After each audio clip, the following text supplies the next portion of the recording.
farming, I think, saved me as a person. I'm only 25 years old as we speak now. And I say farming saved me for one reason. At age 12, my mum and dad went through a really tricky divorce where my mum and myself went to one side and lived in one house, and my dad and my brother went to the other side and lived in a different house. Therefore, it split the family in half. Now, at the time, my mum just set up a mobile dog grooming business where she would turn up people's houses, groom their dogs, and so on. And it worked really well, but business was very slow. So that unfortunately, finances were very slow coming in. So I said to my mum at age 12, I said, Mum, I want to be a farmer when I'm older. I've seen tractors, I'm studying it, I'm watching it, I'm intrigued by it on, on like TV and so on. I said, Mum, I want to be a farmer when I'm older. She said, right. So therefore, at age 12, when I knocked on a farmer's door near me and I asked him for a job, and he said, yes, of course. Now, I started full time on that dairy farm at the time and basically dropped out of school in a way because I didn't think school was for me. Now, at age 13, my mum, for my 13th birthday, my mum didn't buy me an Xbox, a PlayStation. She didn't buy me a TV. But in fact, my mum bought me 3 chickens. And I thought to myself at age 13, I know, I can set a business up. So therefore, at age 13, I set my first company up. Now, I was selling chicken eggs around Chipping Norton, which is my local town. And in that time, 2 months after my 13th birthday, I had 450 chickens because business was going that well. Now, at age 14, I thought to myself, how can I improve my business? I'm still working full time, but how can I keep improving my business? I know. I don't know why I did this, but I did. I bought 3 sheep. I don't know why I did it, but I thought it was a good idea at the time. Now, I hate sheep. I don't know if I can swear, but I would normally swear at this point. I do apologize if it does come out, but I hate them. It's completely fine, mate. Anyway, I thought, as I'm taking my eggs around on a Saturday, because of course I couldn't drive at the time, I was walking around with my egg basket selling eggs. I would take a shoulder a lamb round or a leg of lamb or some lamb chops, and I sold lots of lamb, like free, grass-fed lamb around Chipping Norton. Now, at age 15, I thought, look, I'm working full-time now. How can I really build my business? And of course, I wasn't born into the industry. My mum and dad are not farmers. So therefore, to own your farm, it's incredibly hard to get to that point. But I thought, you know what? I'm going to set up a contracting business. Therefore, I could go and farm other people's farm, which is basically the next best thing for me. So therefore, I bought my first tractor at age 15. And at age 16, I set my own contracting business up. And to this very day, in terms of it started when I was 16 years old, and to this day now we're farming 3,500 acres, doing about 2,500 acres of silaging around here. We're rearing cattle for people. We're doing muck spreading. We're spreading about 65,000 tons of solid muck each year. I mean, it's probably like tiny numbers compared to Australian farm, which I hope to see one day. But or maybe even set up a contracting business over in Australia. That's what I might be working on. Who knows? Anyway, and that is how it all pretty much started. Now, of course, at the time, the school were going, Kaleb, we're getting very annoyed now because your attendance is like 5%, which I thought was good. Right? Anyway, they kept fining my mum £50 a week for my attendance being so bad. And my mum said to me, Kaleb, I can't keep affording to pay this. I can't do it. I said, Mum, relax. I'm earning loads of money. I said, I've got my chickens, I've got my sheep, I've got my contracting business, I'm working full time. I am on loads of money, Mum. I'll pay the fine. So therefore, I paid the fine for 5 weeks straight. And it was in that time when the school got very annoyed at this point, knowing that I'm paying this fine off. So therefore, they called me in for a meeting. And they said, Kaleb, we can't keep going on like this. I said, you know what? I agree. I said, you're costing me £50 a week. I said, that's £200 a month. Therefore, £2,400 a year. And I've worked out that's 15% of my egg profits. And how many chickens is that? And they're like, well, Kaleb, that's really good, quick math for you. I said, look, I'm learning loads on the farm. I said, I'm doing eggs. I'm selling lamb. I'm rearing lamb. I work out my costs. I'm actually learning loads and loads on the farm. And they said, look, we're halfway through year 9 now, Kaleb.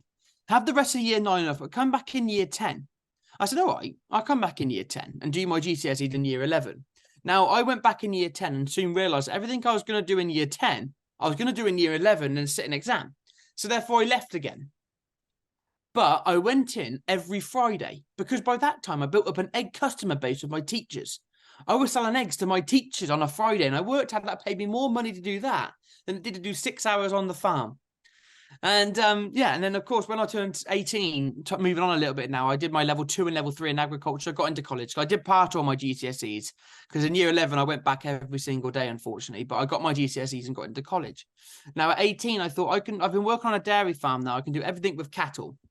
But I can't go out there and drill a field of wheat or barley or oilseed rape. So therefore, I left my job on the dairy farm and joined an arable farmer in Chadlington, which is near where Jeremy obviously farms.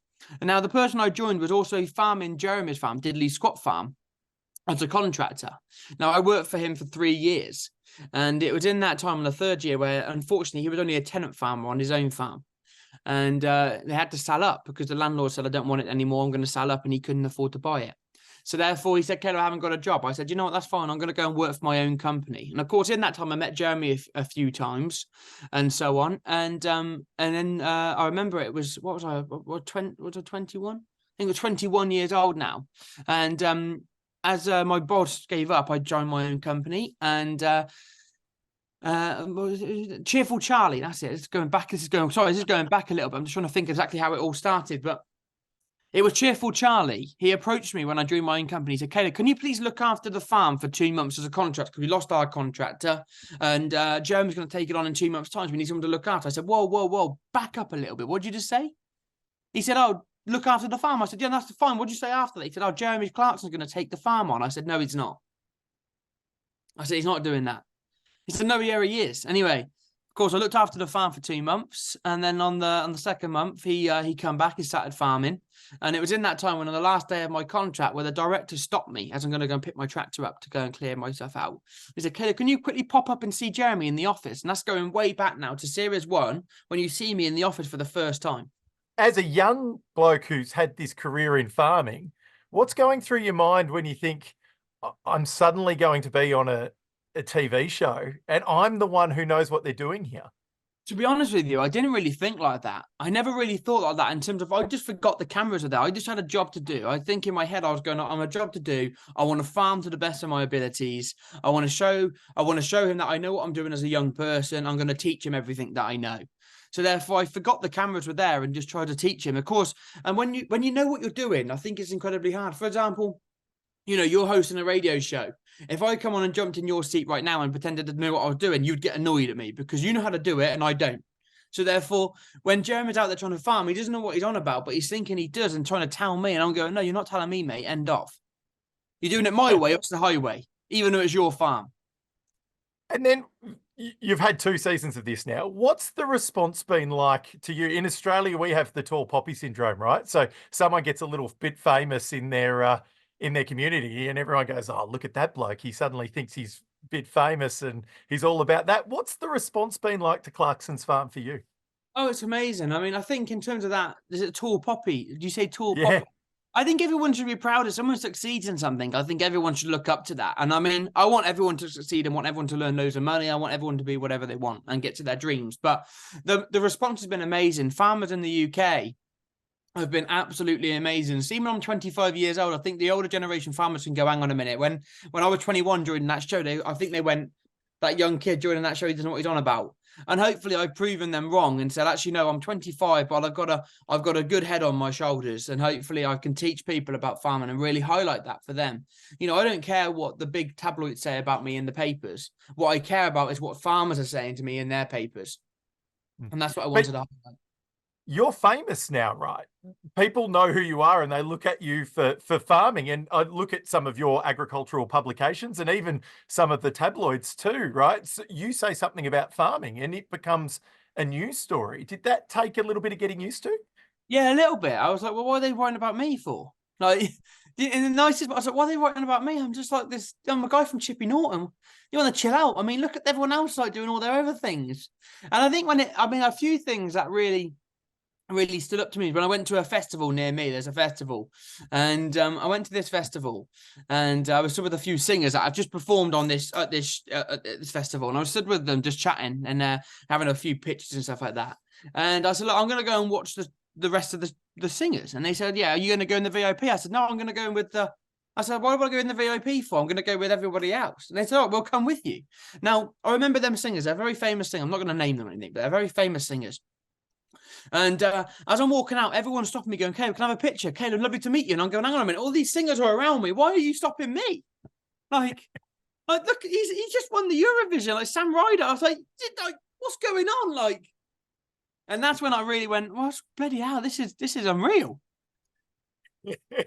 So has it been good? Has it been a good experience for you? Has it changed your life?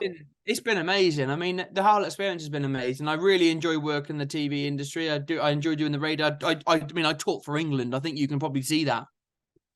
Yeah, no, it's been, you know, it's been an honor, and everyone's so friendly and so nice, and that's what I mean. I'm all about kindness. I think everyone should be kind, and then if you're kind to people, I think kindness can come back to you.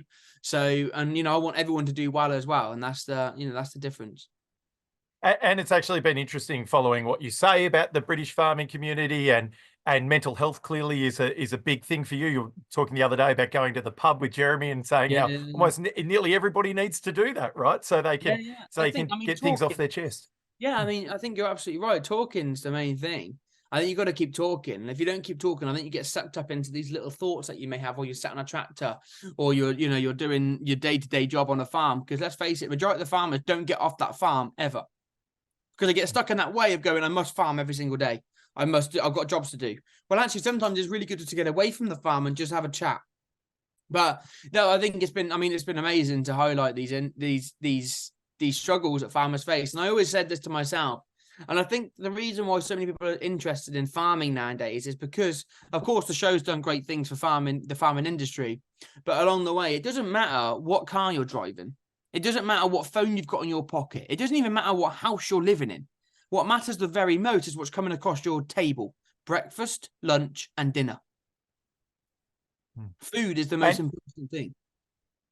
So true. And in terms of then your contribution to agriculture, you sold yourself short talking about music stars before, because you're a musician yourself now. Tell me about the rap, I Can't Stand Sheep.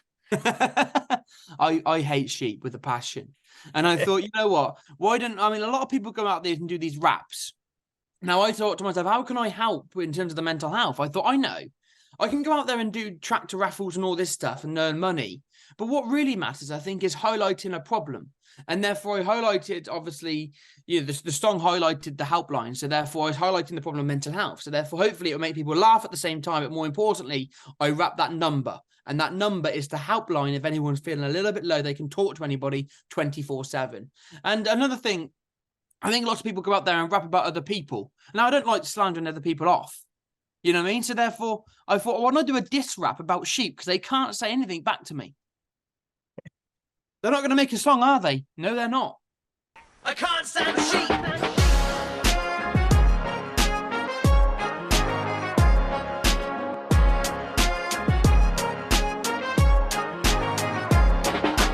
I'm no singer, everybody knows. I'm a farmer, so here it goes. I'm raising money for the RABI, for all the farming people who need a hand getting by. 0800 188 4444, let's do a take. 0800 188 4444, let's do a take. I think you chose a good enemy there. Yeah, a really good enemy. Let's talk a little bit about the show then too, because it's interesting. Season 3, you wonder sort of what can happen in a show to keep people interested in farming, but that's the beauty of farming, isn't it? Seasons are different, types of food production's different, and with you, Jeremy Clarkson always has a different idea too, right? Doesn't he? So does that make for an interesting show? I think every farmer has a different idea on how to make money to save the farm, maybe, or even just make sure things tick over. So therefore, the ideas are obviously amazing to keep highlighted, and all these ideas, people may go, that actually worked, I'm going to try that on my farm. And of course, seasons change. You know, we've had an incredibly wet winter. I mean, we've had more rain here than anything anyone's ever seen before. I mean, I think it's the wettest on record. And so, of course, you have all these different problems then. If it's wet in the autumn and the spring, you can't drill. So therefore, we're only just getting our spring barley and our spring crops in for this year. Well, we're incredibly late. They should have gone in a month ago. So, of course, you've got them issues then to highlight as well. And I think obviously me and Jeremy obviously have all these ideas, and some majority of the ideas I have work, and the ideas that he has are total crap. Well, you're up for a promotion this season, aren't you? I saw that in the promo. Yeah, I mean, I'm farm manager now. Now, I've been thinking Does about that mean it. he lets you make decisions? Well, I've been thinking about this, and I'm sure I've been farm manager for the last 5 years. So therefore, this is a touchy subject, okay? But you know what? I'm not going to turn down a promotion. I'm not going to turn down a promotion, but come on. So that's the show. That's the farming community. Then there's what people see from something like this. And it's like you're talking about seasons before. Do you think it's good for the general public to see that, crops fail, animals die, things cost money? Yeah. Farming can be hard. Yeah, I mean, I think it's amazing. I think it's really good to highlight, because one thing that we've got with this competition that we're going this year, because let's face it, if two good friends get together and someone goes, I know, why don't we make this a competition? I'm going to look at Jeremy as a good friend and go, I'm going to win this competition. And of course, what's he going to say? He's going to say, I'm going to win this competition.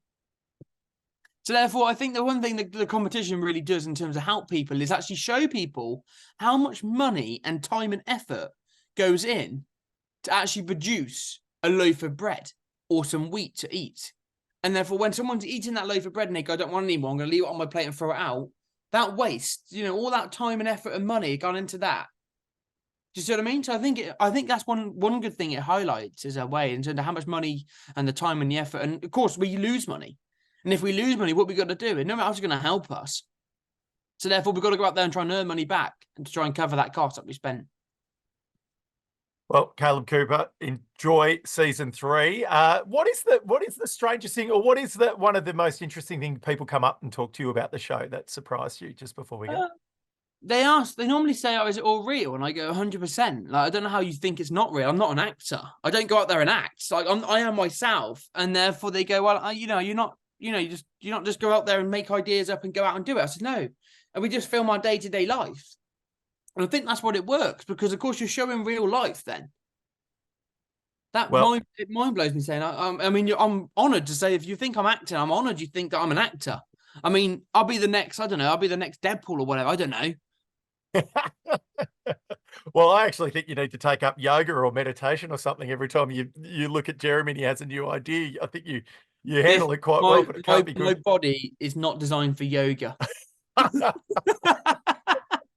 I said this the other day. I said to this person, they say, I had to do a mute course, like a mute course, basically like a cherry picker course. And I get up in the air, and I'm 12 meters up in the air now. Now, he said to me, Kaleb, you're a celebrity. You're the most famous person I've had up on this thing. I said, yeah, well, fair enough. I said, look, can we get onto the ground now? He said, oh, no, it's funny, isn't it? Wobbling it. And I'm going, look, mate, does my body have wings? And he went, no. I said, therefore, my body is not designed to be up in the air. So therefore, take my body down to the ground, please. And he went, yeah, fair point. Okay. Well, we hope to see you in Australia sometime soon. I know you've got a lot of fans here. There's a little thing called a Nuffield Scholarship. You could always get to travel our way and do a bit of research as well from the UK, but it'll be great to see you. Thanks, Kaleb. Hopefully, I want to get brave enough, get a passport and set up a contracting business in Australia. That is a goal that I have. Well, there'll be plenty of work waiting for you when you get around to it. Thanks, Kaleb. Thank you so much. Thanks for having me.